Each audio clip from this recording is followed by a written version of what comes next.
தமிழகம், கேரளா உள்ளிட்ட 5 தென் மாநிலங்களிலும் பாரதிய ஜனதா இந்த முறை வெற்றியை பதிவு செய்வது உறுதி என அக்கட்சி மூத்த தலைவர் மத்திய உள்துறை அமைச்சர் அமித்ஷா தெரிவித்தார். இந்த தேர்தலில் 400 சீட் பெறுவோம் என்பதில் எவ்வித சந்தேகமும் இல்லை. பிரதமர் மோடி மீண்டும் சிறப்பான பெரும்பான்மை பலத்துடன் ஆட்சி அமைக்கப் போகிறார் என்றார்.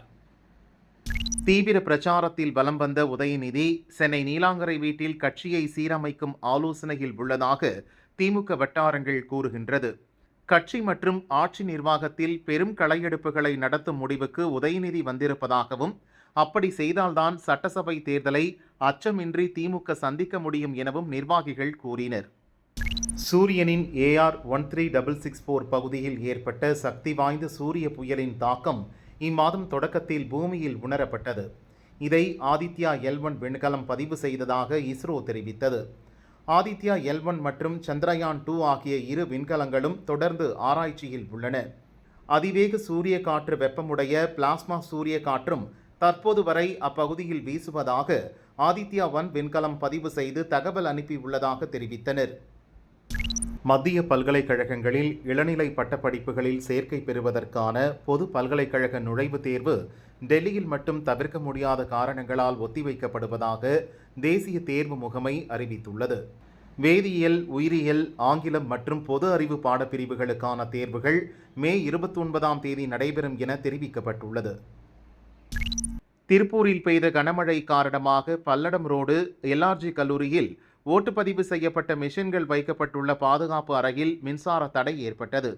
இதனால் 25 நிமிடங்கள் CCTVயில் காட்சிகள் தெரியவில்லை. உடனடியாக மின்வாரிய சிறப்பு குழுவினர் பழுதை சீரமைத்தனர். காஞ்சிபுரம் சங்கர மடத்தின் ஒரு அங்கமான ஸ்ரீ சங்கரா ஹார்ட் ஃபவுண்டேஷன் அமைப்பு 156 இதய நோயாளிகளுக்கு இதய அறுவை சிகிச்சை செய்து கொள்ள ரூபாய் 1.70 கோடி வரை நிதி உதவி செய்துள்ளது. மணிப்பூரில் 30 இதய நோயாளிகளுக்கு தேவையான அறுவை சிகிச்சை இலவசமாக செய்து கொடுக்கவும், ஆலோசனை, மருந்து உள்ளிட்டவை வழங்கவும் ஸ்ரீ சங்கரா ஹார்ட் ஃபவுண்டேஷன் சார்பில் ஏற்பாடு செய்யப்பட்டுள்ளது. சிவகங்கை மாவட்டம் காரைக்குடியில் பிரசித்தி பெற்ற கொப்புடைய நாயகி அம்மன் கோயிலில் செவ்வாய் பெருந்திருவிழா தேரோட்டம் விமரிசையாக நடந்தது. திரளான பக்தர்கள் கலந்து கொண்டு தேரை வடம் பிடித்து இழுத்தனர்.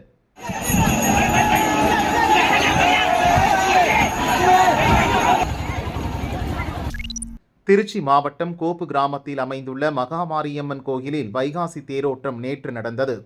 ஏராளமான பக்தர்கள் பால்குடம், அலகு போட்டும், அக்னிச்சட்டி ஏந்தியும், ஏராளமான பெண்கள் முளைப்பாறு எடுத்து ஊர்வலமாக சென்றனர். சபரிமலை ஐயப்பன் கோயிலில் வைகாசி மாத பூஜைக்காக சபரிமலை கோவில் நடை நேற்று திறக்கப்பட்டது. இன்று முதல் தினமும் அதிகாலை 5 மணிக்கு நடை திறக்கப்பட்டு நிர்மாலய தரிசனம், கணபதி ஹோமம், நெய் அபிஷேகம், உஷபூஜை, உச்ச பூஜை, தீபாராதனை, புஷ்பாபிஷேகம், அத்தாழ பூஜை உள்பட பல்வேறு பூஜை வழிபாடுகள் நடைபெறும். 19ஆம் தேதி அத்தாழ பூஜைக்கு பிறகு அரிவராசனம் பாடல் இசைக்கப்பட்டு இரவு 10:30 மணிக்கு கோவில் நடை அடைக்கப்படும். தெற்கு அந்தமான் கடல், தென்கிழக்கு வங்கக்கடல், நிக்கோபர் தீவுகளில் தென்மேற்கு பருவமழை முன்கூட்டியே மே 19இல் துவங்க வாய்ப்புள்ளதாக இந்திய வானிலை ஆய்வு மையம் தெரிவித்துள்ளது. தமிழகத்தில் இன்று முதல் 5 நாட்களுக்கு ஓரிரு இடங்களில் கனமழைக்கு வாய்ப்புள்ளது எனவும் தெரிவித்துள்ளது. குமரிக்கடல் பகுதியில் வளிமண்டல கீழடுக்கு சுழற்சி ஒன்று நிலவுவதால் நாளை முதல் வருகிற 19ஆம் தேதி வரை 4 நாட்களுக்கு தமிழகத்தில் அநேக இடங்களிலும், புதுச்சேரி, காரைக்கால் பகுதிகளிலும் இடி, மின்னல், பலத்த காற்றுடன் மிதமான மழை பெய்யக்கூடும். ஓரிரு இடங்களில் மட்டும் இயல்பை விட 5 டிகிரி ஃபாரன்ஹீட் வரை அதிகரித்து காணப்படும் எனவும் வானிலை ஆய்வு மையம் அறிவித்திருக்கிறது. சென்னை சென்ட்ரல் ஏர்போர்ட் இடையேயான நீலவழி தடத்தில் மெட்ரோ ரயில் சேவை தற்காலிகமாக நிறுத்தப்பட்டது. ஏர்போர்ட் செல்ல ஆலந்தூர் மெட்ரோ சென்று பச்சை வழித்தடத்தில் மாறி பயணம் மேற்கொள்ள அறிவுறுத்தப்பட்டது. நீல வழித்தட மெட்ரோ ரயில் சேவை பாதிக்கப்பட்டுள்ளதால் பயணிகள் அவதியடைந்துள்ளனர். மதுரை மாவட்டம் தோப்பூரில் எய்ம்ஸ் கட்டுமானத்திற்கு அனுமதி வழங்கிய சுற்றுச்சூழல் நிபுணர் மதிப்பீட்டு குழு பசுமை வளாகமாக இருப்பதை உறுதி செய்ய எய்ம்ஸ் நிர்வாகத்திற்கு சில நிபந்தனைகளை விதித்துள்ளது. வளாகத்தில் வீணாகும் இயற்கை கழிவுகளை பயோகேஸ் திட்டத்தில் எரிபொருளாக மாற்றி சமையலறைக்கு பயன்படுத்த வேண்டுமென்பன உள்ளிட்ட நிபந்தனைகள் விதிக்கப்பட்டுள்ளது. தமிழகத்தில் கோடை வெயிலின் தாக்கம் சற்று குறைந்துள்ளதால் வழக்கம் போல் கட்டுமான நிறுவனங்கள் தங்களது பணிகளை தொடரலாம் என தொழிலக பாதுகாப்பு இயக்கம் தெரிவித்துள்ளது. ஆவின் பால் விற்பனையை அதிகரிக்க நடவடிக்கை எடுக்கப்பட்டு வருகிறது. ஆவின் பால் கொள்முதலை 50 லட்சம் லிட்டராக அதிகரிக்க இலக்கு நிர்ணயம் செய்யப்பட்டுள்ளது. கொள்முதல் மட்டுமின்றி விற்பனையை உயர்த்த தனியார் நிறுவனங்களைப் போல மொத்த விற்பனையாளர்களை மாநிலம் முழுதும் நியமிக்க முடிவு செய்யப்பட்டுள்ளது. அதிகபட்சமாக 10,000 மொத்த விற்பனையாளர்களை நியமிக்க இலக்கு நிர்ணயிக்கப்பட்டுள்ளது. சென்னை சோழிங்கநல்லூர் ஈஞ்சம்பாக்கம் வெட்டுவாங்கனி இணைப்பு சாலையில் ஆக்கிரமிப்பை அகற்றி சாலையை மீட்டெடுக்க கோரி சமூக ஆர்வலர் பொன்தங்கவேலிடம் லஞ்சம் பெற்றதாக மாநகராட்சி சிறப்பு தாசில்தார் சரோஜா கைது செய்யப்பட்டுள்ளார்.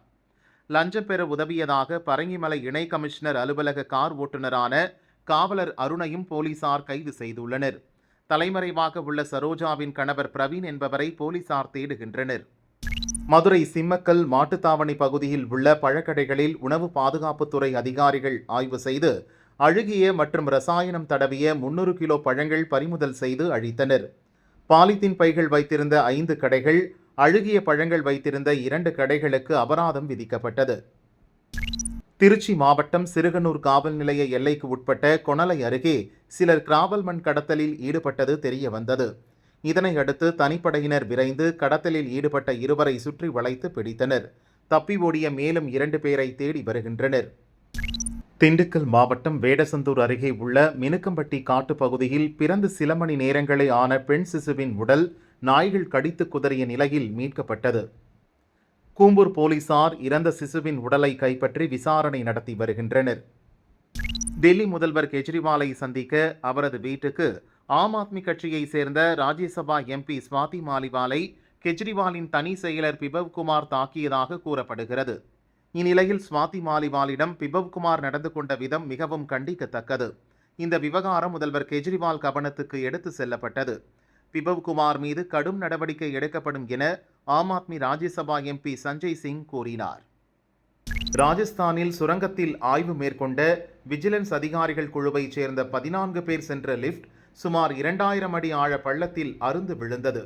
இதில் சிக்கிய 14 பேரும் 12 மணி நேர போராட்டத்திற்கு பின்னர் பத்திரமாக மீட்கப்பட்டனர். பாலஸ்தீனத்தின் ரஃபாவில் நடந்த தாக்குதலில் ஐநாவில் பணிபுரிந்த ஓய்வு பெற்ற இந்திய ராணுவ அதிகாரி வைபவ் அனில் காலே உயிரிழந்தார். இந்திய ராணுவத்தில் கர்னலாக பணியாற்றிய வைபவ் அனில் காலே 2022இல் முன்கூட்டியே ராணுவத்தில் இருந்து ஓய்வு பெற்றார்.